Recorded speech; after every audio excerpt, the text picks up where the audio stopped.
Hi, I'm Mike Holman, and I want to talk to you some more about America's #1 health problem, poor lifestyle choices. And by poor lifestyle choices, I mean mindless eating too much of the wrong food. I know, been there, done that.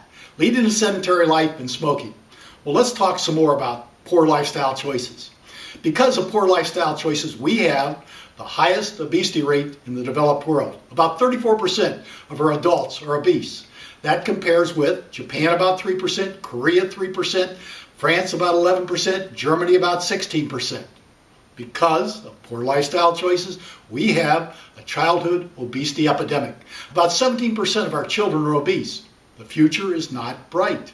In large part because of poor lifestyle choices, we have by far the highest healthcare costs in the world.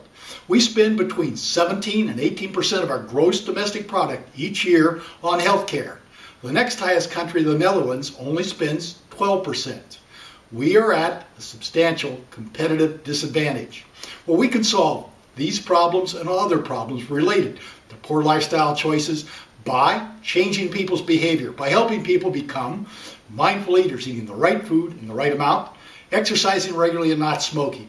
And when we do, we're going to reduce the obesity rate and also the number of those big expensive cases that drive up healthcare costs. For example, heart disease by about 80%, diabetes by about 90%, strokes by about 70%. And when we start educating people not to smoke before they start smoking, then we can drastically drive down the number of smokers. So what do?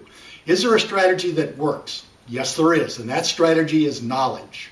We need to start educating our people about fitness and nutrition in the schools and continue then through the medical establishment, employer workplace programs, and the military.